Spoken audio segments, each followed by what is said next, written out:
Ethan Cole was planting apple trees behind his quiet cabin when Valor, his old German shepherd, suddenly began to growl. A moment later, two little girls burst through the gate, their faces streaked with mud and tears. "Please, our mama won't wake up," one cried. Ethan froze. He'd never seen them before. Yet their eyes, gray, familiar, haunting, made his heart stop.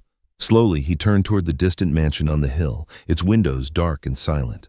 Valor barked once, and Ethan knew, whatever peace he'd found was over. Something from his past had just come back to life. Before we begin, tell me, where are you watching from? Drop your country in the comments below. The late afternoon light slanted through the misty air of Silver Creek, Montana, painting the pine-covered hills in a quiet gold. The wind carried the scent of damp earth and cedar, whispering through the small wooden cabin that sat alone on the ridge. Ethan Cole wiped the sweat from his brow with the back of his hand as he pressed the soil around a young apple sapling. His palms were calloused, his forearms lined with faint scars that told stories he rarely shared. Ethan was 38, broad-shouldered but lean, his movements steady and deliberate. His face was rugged, marked by a short, uneven beard that he trimmed only when he remembered to, and his dark brown hair showed streaks of gray along the temples. His eyes, steel blue and cautious, were the kind of eyes that had seen too much and learned to stay quiet about it. Once he had been a member of an elite special operations unit, one of the men sent into the places no one wanted to be. He had seen the worst of humanity and somehow carried it home inside his chest. Since returning from Afghanistan, he had built his life around silence and soil. Beside him, a large German shepherd lay sprawled under the shade of a cedar tree. Valor was 8 years old, his fur a mix of deep black and tan, thick around the neck like a mane. A faint scar ran down his left hind leg, a white line across dark fur, an old injury from a landmine blast that had nearly killed both of them. Despite the years, Valor was still strong, his amber eyes alert, his loyalty absolute. Ethan often said that if he was the body, Valor was the soul. "Easy day, huh, buddy?" Ethan said softly, patting the dirt around the tree. Valor flicked an ear but didn't move, content with the rhythm of his master's voice. For a man who had once lived by the sound of gunfire, the rustle of leaves and the distant call of ravens were the only noises Ethan wanted now. He had left behind the battlefield, the command radios, and the ghosts that followed him. Out here, he was just a man planting life instead of taking it. "We plant, not fight," he always reminded Valor, as though speaking to the only witness who truly understood. The wind shifted, Valor's ears twitched upright, his muscles tensing. He let out a low growl that vibrated through the quiet air. Ethan froze, the shovel still in his hand. "What is it?" he murmured, scanning the edge of his property where the gravel road curved between the trees. Then the growl turned into sharp barking, deep, urgent. Before Ethan could react, Valor leapt to his feet and sprinted toward the gate. "Valor!" Ethan dropped the shovel, heart thudding. His instinct flared to life, an instinct honed by years of danger. He followed, boots crunching over the dirt path. Through the gate, two small figures appeared, running as fast as their little legs could carry them. They were twins, girls, maybe 6 years old. Mud splashed on their legs and dresses, their pale faces streaked with tears. One had her hair tied in a messy braid, the other's hair flew wild in the wind. Both had eyes the color of storm clouds, gray with a shimmer of blue, eyes that hit Ethan like a physical blow. "Sir, please help," one cried, her voice trembling. "Mama's not waking up." Ethan froze mid-step. For a second he could not move, could not breathe. He had never seen these children before. Yet those eyes, they were hauntingly familiar, pulling something deep and half-forgotten from his memory. His fingers tightened around the gate. "What did you say?" The quieter girl hiccuped, trying to speak through tears. "Mama, she fell down and she won't move. We tried to wake her." Ethan knelt to their level, his voice gentler but urgent. "Where is she? Show me." The girls pointed up the road toward the hill where the old Ridge Hill estate stood, a grand white mansion surrounded by iron gates. It had been empty for years until, a few months ago, someone had moved in. He'd caught glimpses of sleek cars and uniformed staff, but never the owner. The townsfolk whispered that a reclusive millionaire had bought the property. Ethan looked back at Valor, who was pacing restlessly near the truck. The dog let out a sharp bark as if saying, "Move now." Ethan's stomach tightened. He turned back to the girls. "Get in the truck. We'll go now." He lifted them both, light as feathers, and placed them gently on the passenger seat. Valor jumped into the back before Ethan even started the engine. As the tires kicked gravel, Ethan's pulse quickened. He didn't know these children, didn't know their mother, but something in his gut told him this was not random, not after those eyes. The truck roared up the winding hill, dust rising behind them. The girls held hands in silence. Ethan glanced at them through the rearview mirror, one staring out the window, the other looking at him, studying him with those familiar eyes. He felt an ache he couldn't name. As they neared the estate, the iron gates stood half open. Ethan slowed, uneasy. The air seemed heavier here, the silence unnatural. Even Valor growled low in his throat. The gravel driveway was lined with trimmed hedges and white statues, all too still under the fading sun. He parked near the steps and jumped out. "Stay in the truck," he told the girls, but they followed anyway, clutching each other's hands. Valor darted ahead, nose to the ground, barking once, sharp and insistent. Ethan followed his lead into the wide front hall. The door was ajar. Inside, the mansion smelled faintly of perfume and something metallic. A chandelier hung low, glittering in the dim light, and there, between the white couch and the glass coffee table, lay a woman motionless on the marble floor. She was tall, slender, her hair a cascade of dark chestnut falling across her face. Her skin was pale, almost translucent under the soft light. She wore a cream silk blouse, one sleeve torn at the shoulder. Her lips were slightly parted, her breathing shallow. Ethan dropped to his knees beside her. "Ma'am, can you hear me?" He pressed 2 fingers to her neck. A faint pulse, irregular. She was alive. He tilted her head back, cleared her airway with practiced calm, counting the beats between each breath. "Stay with me," he whispered. Valor circled around her, whining softly, tail low. The girls sobbed quietly near the doorway. Ethan looked up briefly and realized his hands were shaking, not from fear, but from recognition. He brushed a strand of hair from the woman's face and froze. He knew her. 6 years ago, at a county fair in Colorado, she'd been standing by the Ferris wheel, laughing under the lights, wearing a summer dress and a crooked smile. She'd told him her name was Sarah. They had spent a night talking about everything and nothing. He never saw her again. Until now. Ethan swallowed hard, heart pounding. "Sarah?" he whispered. Her eyelids fluttered. For a fleeting moment, her gray eyes opened, meeting his.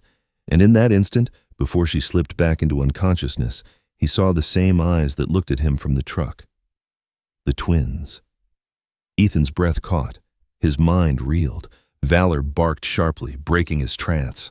Somewhere outside, a car engine roared, fast, approaching. He turned toward the open door, every instinct on alert. Someone was coming. The sound of the approaching engine echoed through the trees, deep and guttural, like thunder rolling through the valley. Ethan turned sharply toward the open doorway of the grand white mansion, his pulse hammering. Valor stood rigid beside him, ears forward, tail stiff, a low growl vibrating from his chest. The 2 girls clung to each other near the marble steps, trembling. Ethan's combat instincts, buried under years of quiet living, snapped awake as though a switch had been flipped. Moments later, the headlights of a black SUV slashed through the dusk, tires crunching on gravel. The vehicle stopped abruptly in front of the estate. A tall man in a dark suit stepped out, followed by 2 others dressed in matching black. The first man moved with the cautious precision of someone who had been trained for control. Broad shoulders, angular jaw, eyes like polished stone.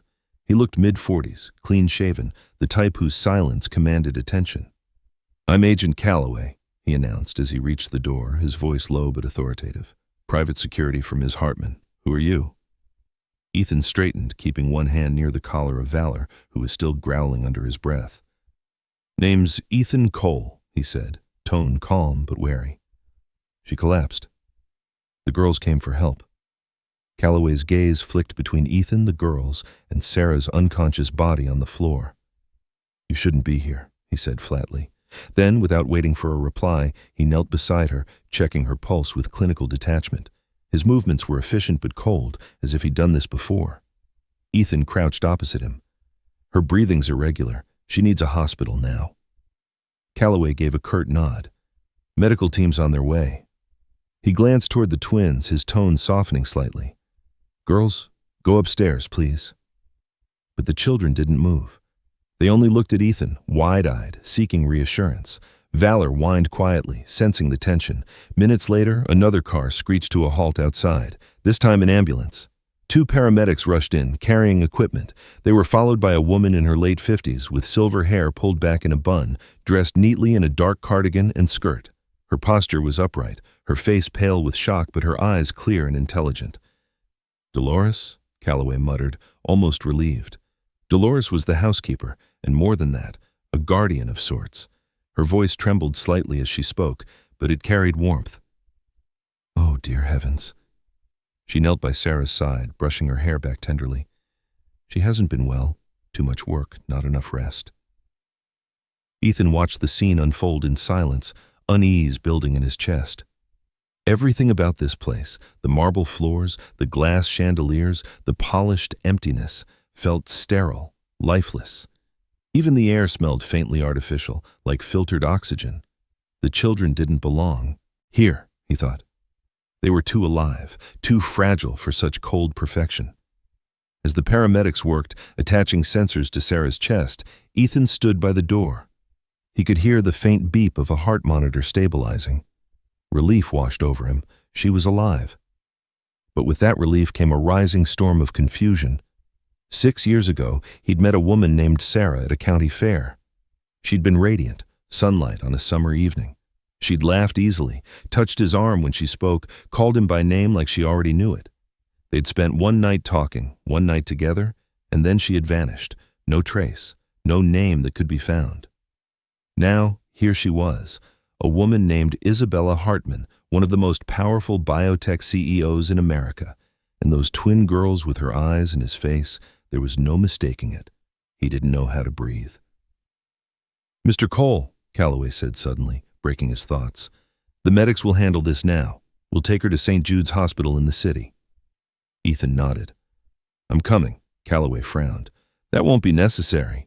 Valor stepped forward then, a single growl rumbling from deep in his throat. The agent's hand twitched toward his sidearm out of reflex, but Ethan raised a hand sharply. "He won't bite unless you make him." His eyes locked on Calloway's. "I'm not leaving those kids alone. You want to explain that to their mother when she wakes up?" The security man hesitated, then exhaled through his nose. "Fine, but keep your dog under control." Ethan lifted the smaller girl, who had gone quiet from exhaustion, while the other clung to his sleeve. They followed as the paramedics wheeled Sarah Isabella out to the ambulance. Valor trotted beside them, staying close but watchful, his head constantly turning, reading the air. Inside the ambulance, the harsh fluorescent light flickered. Sarah's face looked fragile now, all traces of the iron CEO stripped away. Without the layers of makeup and command, she looked young, human. Ethan sat opposite her, the twins asleep in his lap, Valor curled at his boots. The rhythmic siren outside faded into a dull hum, and for the first time in years, Ethan felt the strange weight of destiny pressing on his chest. At St. Jude's, the hospital corridors smelled of antiseptic and fear. They admitted her immediately. Doctors moved quickly, murmuring medical terms Ethan didn't understand. Calloway signed papers, making terse calls. Dolores stayed near the children, comforting them with quiet whispers. Ethan leaned against the wall, arms crossed, Valor sitting alert at his feet. An hour later, a doctor emerged, a man in his early 50s, kind-eyed but weary, his white coat smudged with pen marks. His name tag read, Dr. Samuel Hayes. "She's stable for now," he said. "Severe arrhythmia, likely triggered by exhaustion and stress. She'll need rest." Dolores sighed in relief. Calloway simply nodded. Ethan's shoulders loosened slightly, but his mind kept spinning. He stepped forward. "Can I see her?" The doctor hesitated, glancing at Calloway. The agent gave a reluctant nod. "Briefly." Inside the room, Sarah lay connected to monitors, her chest rising and falling rhythmically. The soft beep of the heart machine filled the silence. Ethan stood by her bedside, looking down at the woman who had once changed his life in a single night and unknowingly given it back 6 years later. He reached out, hesitated, then brushed his fingers lightly against her hand. Her skin was cool, fragile. He felt Valor press against his leg, grounding him. "You disappeared," he whispered. "And now you're here, with 2 kids who look just like me." She didn't answer, of course, but her fingers twitched slightly, as if some part of her heard. Behind him, Dolores stepped in quietly. Her voice was gentle, but her eyes sharp with unspoken knowledge. "She didn't mean for any of this to happen," she said. "Life forced her to build walls higher than most." Ethan turned to her. "And what about them?" He gestured toward the sleeping twins in the hallway beyond the door. "What kind of childhood do they have behind those walls?" Dolores didn't answer immediately. She clasped her hands before her, the lines of age deep around her knuckles. "Safer than most, but lonely, too lonely." Her gaze softened. "You remind her of who she used to be, Mr. Cole. Maybe that's why fate brought you back." Before Ethan could respond, Valor's ears shot up. The dog stood, hackles rising, a low, warning growl spilling into the sterile air.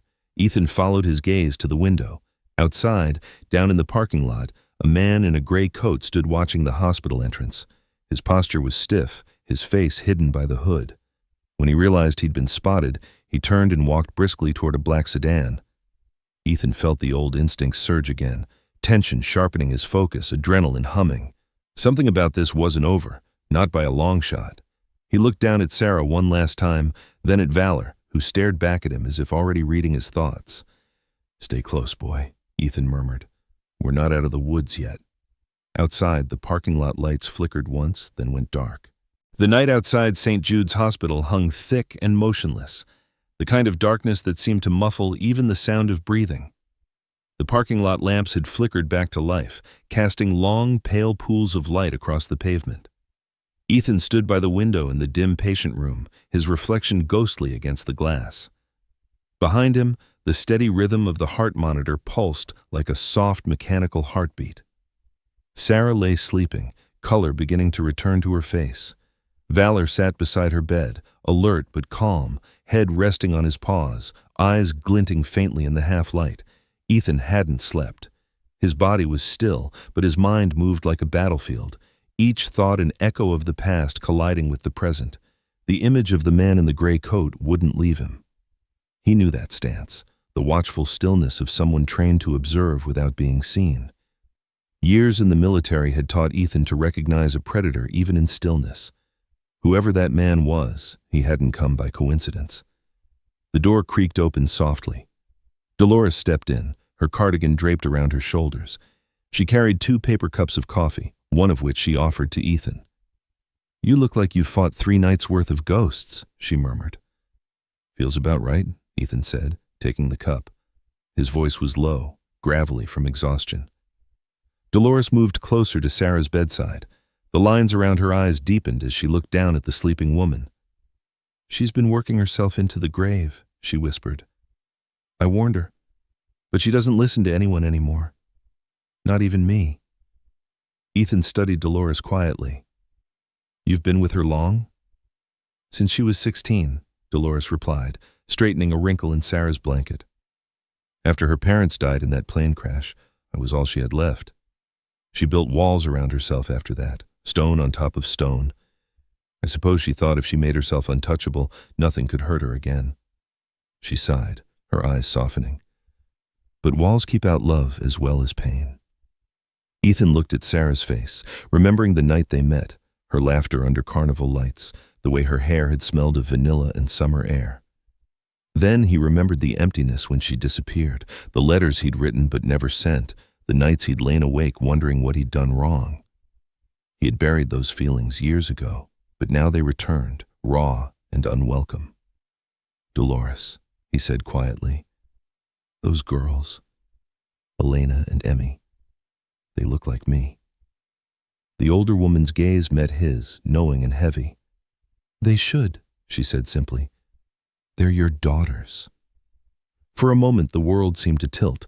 Ethan gripped the windowsill, knuckles white. He had guessed, of course, but hearing it spoken aloud struck something deep and primal. "She never told me," he said, voice tight. Dolores shook her head. She couldn't, or rather, she wouldn't. When she found out she was pregnant, she was already in the middle of building Novagene. Investors, lawyers, press, it was all eyes on her. A single rumor could have destroyed everything before it began. She told herself it was for the best. For the best? Ethan's jaw clenched. Keeping me in the dark? Keeping them from knowing they had a father? Dolores didn't flinch. You think I didn't argue with her? But she was terrified, Mr. Cole. Not of you, of the world she lived in. Power's a strange poison. It makes people do things they hate just to keep what they've built. Ethan turned away, his shoulders rigid. Valor lifted his head, sensing the rising storm in his master. I would have helped, Ethan muttered. I could have been there. I know, Dolores said softly. And I think she knows too. That's why she broke down. Secrets weigh heavier than grief. Before Ethan could answer, the door opened again, this time more abruptly. Agent Calloway stepped in, his usual composure showing a crack of urgency. Mr. Cole, he said, tone clipped. We need to talk. Ethan straightened. About what? Calloway shut the door behind him. About that man outside earlier. He wasn't press and he wasn't random. My team ran surveillance footage. He's been following Ms. Hartman for the past 3 days. Dolores gasped. Following? Why? Calloway's face was grim. We don't know yet, but his car's plates are fake, and his last known employer was a private defense contractor, one tied to a Novagene subsidiary. He's trained, ex-military, possibly black ops. Ethan's pulse quickened. So your own company's watching her? Calloway exhaled through his nose. There's more. Novagene's recent project, Project Aegis, was classified under federal security clearance, genetic resilience research. She shut it down 2 months ago without explanation. Some of the people involved weren't happy about that. If someone's coming after her, it's not about money. Then what is it? Ethan asked. Calloway met his eyes. Control. The word hung in the air like smoke. Ethan rubbed his forehead. You realize you just confirmed that your employer's in danger from her own company. I'm confirming she's in danger, period, Calloway replied. And now that you've stepped into this, so are you. A chill crawled up Ethan's spine. Valor growled again, as if agreeing. He looked toward Sarah's still form. I don't scare easy, he said. If they come for her, they'll have to go through me first. Calloway studied him for a long moment, then nodded once. I believe you. His tone softened slightly. For what it's worth, she's lucky you were there tonight. When the agent left, the room fell silent again except for the rhythmic beeping of machines. Dolores sat beside Sarah, murmuring prayers under Saseta. Her breath. Ethan moved closer to the bed, lowering himself into the chair. He looked at the woman who had kept his children hidden, at the lines of fatigue etched around her mouth. He should have felt only anger, but under the fury, there was something else, understanding. He had known fear too once, the kind that made you do anything to protect the people you loved. He reached out again, brushing his fingers against her hand. Her eyelids fluttered. Then, faintly, her lips moved. Ethan. His breath caught. I'm here, he whispered. Her voice was barely audible. The girls. They're safe, he said. With Dolores. You're at St. Jude's. She opened her eyes a fraction, gray meeting blue. You shouldn't be here, she murmured. They'll come. Who? Ethan leaned closer. But her strength failed. The monitor beeped faster. She gasped once, eyes wide with fear. Don't let them take the girls, she whispered. Then her body went slack. Sarah, Ethan called, catching her shoulder as the alarms erupted. Nurses rushed in, shouting orders. Dolores backed away, her hand over her mouth. Valor barked wildly, refusing to leave the bedside. Out of the room, sir, a nurse commanded. Ethan was forced back as the doctors fought to stabilize her. Through the chaos, his eyes met Dolores's. The fear in her face told him everything. This wasn't just a health relapse. Whatever Sarah had been running from was already closing in. He stepped into the corridor, heart pounding. Down the hall, Agent Calloway spoke hurriedly into his earpiece, and through the hospital's glass doors, Ethan caught a glimpse of something that froze him to the core. A man in a gray coat stood once again in the parking lot, but this time, he wasn't alone. 2 more figures stood behind him, and when they turned toward the entrance, Ethan saw the dull gleam of metal beneath their jackets. Valor's growl deepened into a low, menacing rumble. Ethan whispered under his breath, voice like a promise. Not tonight. The lights flickered again, and then went out. Darkness swallowed the hospital like a tide. Emergency lights flickered once, then failed, plunging the hallways of St. Jude's into an eerie silence broken only by the distant alarm of failing systems. Ethan's hand instinctively reached for the flashlight clipped to his belt. The beam cut through the gloom, bouncing off polished tiles and medical equipment. Valor stayed close at his side, muscles coiled, his amber eyes gleaming like twin embers. "Dolores," Ethan hissed, scanning the corridor. The old woman stood frozen by the nurse's station, clutching the twins tightly. The two girls buried their faces against her coat, trembling but silent. Dolores's composure had cracked, but she still tried to soothe them, whispering prayers under her breath.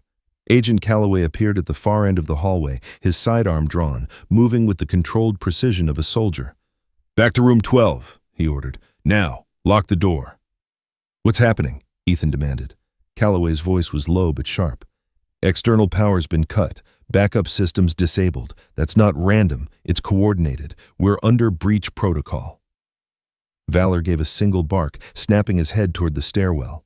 Ethan's instincts screamed danger a moment before the first gunshot cracked through the air. The bullet shattered a fluorescent light above them, showering glass like rain. Dolores screamed, shielding the twins. Calloway returned fire down the hall, his muzzle flash strobing the walls in bursts of light. Ethan grabbed Dolores by the arm. "Take the girls. Get them into the supply room. Lock the door." He turned to Valor. "Guard them." The dog obeyed instantly, shepherding the frightened trio down the hallway. Calloway ducked behind a corner, reloading with mechanical calm. 2, maybe 3 hostiles, he said between breaths. Armed with suppressed weapons, they're not here to kill indiscriminately. They're hunting. "For Sarah," Ethan finished. Calloway's grim nod was all the confirmation he needed. The two men moved together. A silent rhythm formed from different wars. Ethan covered the left flank, Calloway the right. The corridor smelled of ozone and gunpowder. Somewhere in the distance, a fire alarm shrieked, then died abruptly. The sound of boots approached, measured, deliberate. When the first man came into view, he was dressed in tactical black, night vision goggles reflecting faint red light. Ethan didn't think, he acted. Years of training snapped back like muscle memory. He grabbed the man's wrist mid-aim, twisted, slammed him against the wall. The gun clattered to the floor. With one clean strike, Ethan sent him sprawling unconscious. "Still got it," Calloway muttered. "Don't jinx it," Ethan replied, snatching up the fallen weapon. They advanced toward Sarah's room, but as Ethan turned the corner, the second assailant appeared. This one, quicker, younger, lean. A scar crossed his cheek, his expression calm, detached. He fired once. The bullet grazed Ethan's shoulder, burning hot. Ethan gritted his teeth and returned fire, striking the man's leg. Calloway moved in, finishing the fight with brutal efficiency. The brief silence afterward was deafening. Ethan pressed a hand to his wound, superficial but bleeding. "They won't stop," he said. "They're after her research." Calloway nodded. "Project Aegis." Ethan frowned. "You keep saying that name. What the hell was it?" Calloway hesitated, then holstered his weapon.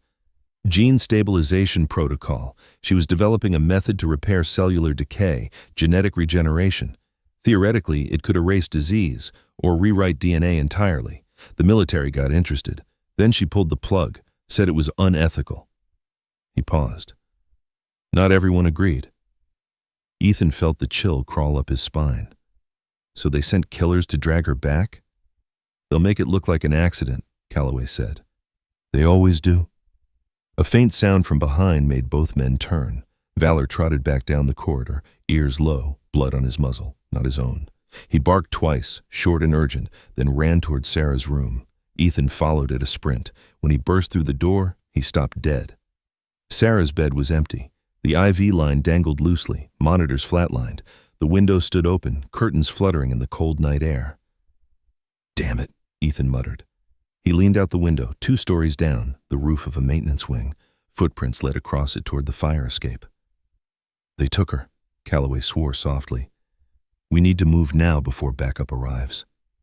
Dolores appeared at the door, face pale, clutching the twins. "What's happening? Where is she?" "They have her," Ethan said, voice hard. "We're going after them." "No!" Dolores cried. "You can't go alone. There's too many." Ethan knelt briefly, touching Elena's shoulder. "Take care of your sister. I'll bring your mother back." The girl's gray-blue eyes looked up at him. shining with tears but fierce with something else. Trust. Calloway grabbed keys from his pocket. Parking lot. There's a secondary exit. Follow me. They made their way down through the service corridor. The hospital around them had become a war zone of shadows, doors ajar, alarms silenced, the smell of burning plastic in the air. Valor stayed close to Ethan, scanning every corner. When they reached the back exit, Calloway's SUV was waiting, engine running. Ethan climbed into the passenger seat, Valor in the back. As the vehicle sped into the night, city lights blurred past in streaks of gold and blue. Calloway's jaw was tight. "Tracking her phone," he muttered, fingers flying across the console screen. "Signal's weak, but I've got a ping heading north. Industrial district." "She's conscious?" Ethan asked. "Maybe, or maybe they're forcing her to unlock something." Ethan stared out the windshield. "Then they'll need time. That's our window." The drive stretched in tense silence. Rain began to fall, soft at first, then a heavy, drumming against the hood. The wipers struggled to keep up. Every flash of lightning revealed the storm that had been waiting over the valley, now breaking free. As they neared the edge of town, Calloway slowed. Ahead, an abandoned warehouse loomed through the rain, windows shattered, rust creeping up the steel walls. The signal pulsed stronger. "This is it," Calloway said, cutting the engine. "We go quiet, in and out." Ethan checked the pistol's magazine, then looked at Valor. The dog was already poised at the door, ears high, tail stiff. "You ready, boy?" Valor gave a low bark. Ethan smiled grimly. "Didn't think so." They moved through the rain-slicked lot, boots splashing in puddles. A faint light flickered inside the warehouse. Through a gap in the wall, Ethan saw 3 figures, 2 guards and 1 woman tied to a chair, Sarah. Her face was bruised, her hair damp with sweat, but her eyes burned with fury. A man stood before her, tall and lean, with slicked-back blonde hair and a calm, aristocratic air. He wore a tailored coat, his expression one of cold amusement. "You think walking away from us makes you clean?" he said softly. "You don't bury secrets like Aegis, Ms. Hartman. You just make new graves." Ethan froze. He recognized the man. Dr. Alan Mercer, a geneticist once praised for his breakthroughs, later disgraced for unauthorized human trials. His image had once been plastered across news reports during Ethan's recovery years ago. Mercer's smile hadn't changed. It was still the smile of a man who believed himself a god. "Project Aegis belongs to the world," Mercer continued. "You can either hand it over or watch the world take it from your children." Sarah lifted her head, voice hoarse but steady. "You touch them, and I swear—" Mercer laughed. "You'll what? You've already lost." That was when Ethan moved. One clean motion, a shadow through shadows. He aimed and fired once, hitting the light switch on the wall. The room plunged into darkness. Valor leapt through the open door, a blur of muscle and fury. Chaos erupted, gunfire, shouting, the metallic crash of overturned crates. When the lights flickered back, Ethan stood over Mercer, his gun pressed to the man's throat. Valor growled beside him, teeth bared. Sarah looked up at him, disbelief and relief warring in her eyes. "I told you," Ethan said quietly, voice trembling with rage, "you'd have to go through me first." Mercer smiled even then. "You think you've saved her, soldier? You've just stepped into something you don't understand." Ethan tightened his grip. "Try me." Outside, thunder cracked so loud it shook the ground. Rain poured through the broken roof in silver sheets, and far in the distance, sirens began to wail, growing louder, closer. The storm had only just begun. Dawn came late to Silver Creek that morning. The storm had broken in the night, leaving the world washed in silver mist. Rainwater clung to pine needles and the cracked roof of the old warehouse where the final echoes of gunfire had faded hours before. Ethan Cole stood at the edge of the clearing, chest heaving, watching the flashing lights of police cruisers blur against the pale horizon. Beside him, Valor sat soaked to the bone, panting quietly, his fur matted with mud and blood that wasn't his. Sarah, her body bruised, her lips split, leaned weakly against Ethan's shoulder, wrapped in his coat. She had refused medical evacuation until she saw the twins safe, her voice trembling with exhaustion, but her gaze clear. "You came for me," she whispered. Ethan looked down at her, rain dripping from his hair, eyes dark with fatigue. "You didn't give me much of a choice." A faint smile ghosted across her face. still the soldier. Not anymore, he said softly. Just a man who's tired of losing people. Paramedics moved around them, tending to Calloway, who had taken a bullet through the arm but refused to sit still. He barked orders to the arriving officers, ensuring Mercer's surviving men were cuffed and loaded into the waiting vehicles. Mercer himself had been taken away minutes earlier, his expression calm even as he was forced into the back of a van. Before they closed the doors, he had turned to Ethan and smiled that same cold, knowing smile. "You've only delayed the inevitable, Cole," he had said. "The truth doesn't die. It just changes its host." Those words lingered now like smoke. Ethan pushed them away and focused on Sarah, who shivered despite the blankets around her. "You're going to be okay," he said, though he wasn't sure if he meant it for her or for himself.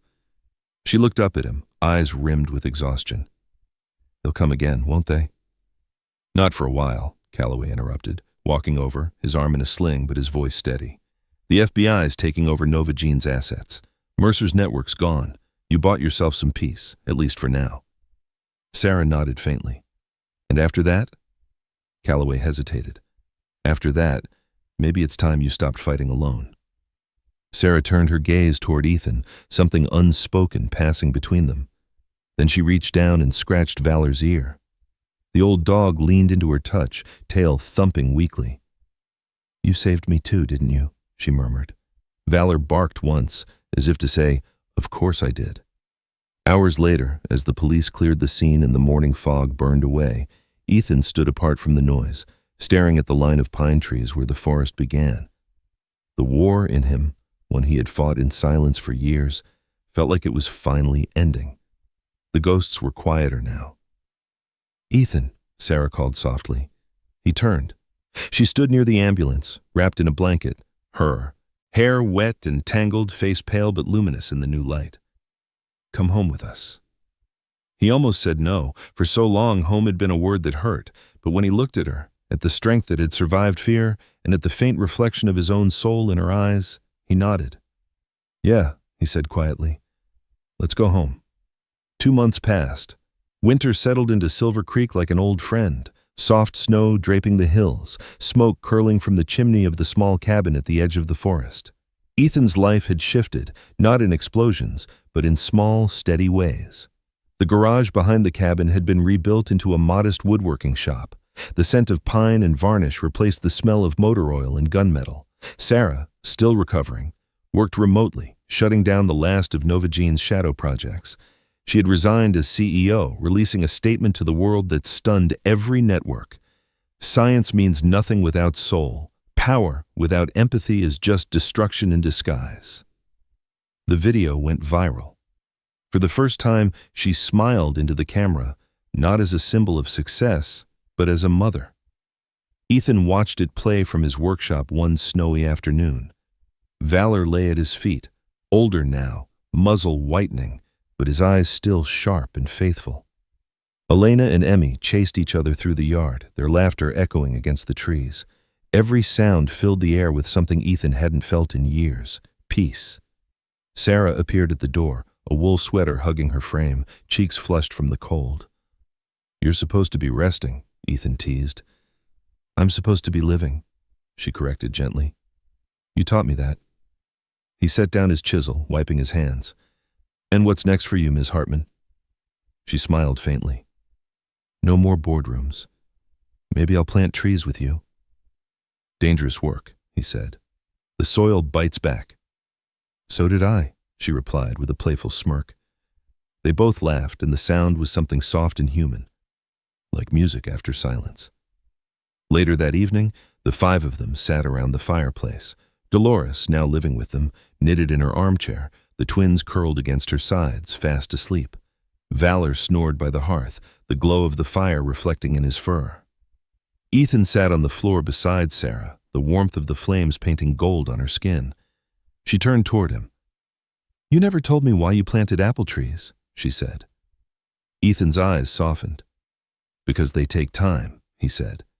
"Years before they bear fruit. You can't rush it. You just trust the soil and hope something beautiful grows." Sarah's gaze lingered on him, full of unspoken understanding. "That's what we are, isn't it? Something growing." He smiled. Yeah, roots and all. There was a pause, then a quiet rustle. Valor lifted his head, sensing movement. Ethan stood, walked to the table, and picked up a small wooden box. So when he turned back, Sarah frowned playfully. What's that? He knelt beside her, opening the box to reveal a simple silver ring, handcrafted, the metal faintly uneven from his own work. I made it from the bolt of my old rifle, he said softly. Figured it should stand for something better than war. Sarah's breath caught. Ethan? I'm not promising perfection, he said. Just that I'll keep showing up. For you. For them. For us. She blinked back tears. You sure this is what you want? Me, 2 wild children, and an old dog who snores louder than thunder? Ethan chuckled. That's the only kind of chaos I ever want again. He slipped the ring onto her finger. It fit perfectly. Valor barked once, tail wagging, as if giving his approval. The twins stirred on the couch, waking to see their mother smiling through tears. Mommy? Elena murmured. Are you happy? Sarah looked at Ethan, then at her daughters. More than I've ever been. Outside, the snow fell gently over the valley, covering the scars of what had been. In the spring, the apple trees would bloom, their roots deep in the same soil that once held sorrow. For now, though, there was warmth, laughter, and the quiet certainty that after all the wars and secrets, life had chosen mercy. Ethan leaned his head against Sarah's, watching the fire crackle. You know, he said softly, I think Valor's finally tired of guarding us. Sarah smiled, resting her hand on the old dog's back. Maybe he knows we're safe now. And for the first time in years, they truly were. Outside, beneath the soft white snow, the earth held its breath, still and alive, with the promise of roots growing unseen. In the end, The Ring and the Roots is not a story about war or science. It is a story about grace, about the kind of quiet miracle that does not arrive with thunder, but in the smallest acts of love, a man choosing to forgive, a woman choosing to begin again, a child's laughter echoing through a house once filled with silence, and a loyal dog who never stopped believing his family would find their way home.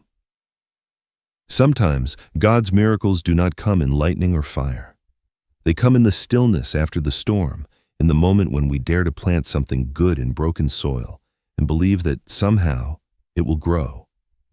Every root, every breath, every act of kindness is proof that redemption is real.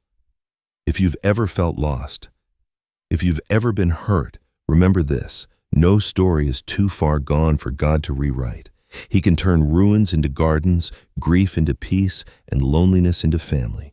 The same God who watched over Ethan, Sarah, and the girls watches over you too, right now, wherever you are.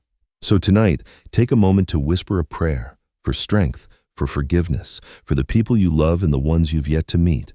Ask God to bless your home, to guide your steps, and to remind you that love is the truest miracle of all. And if this story touched your heart, share it with someone who needs hope. Leave a comment, tell us where you're watching from, and subscribe for more stories of faith, second chances, and quiet miracles. May the Lord bless and protect you, and may you always find the courage to plant hope even in the hardest soil.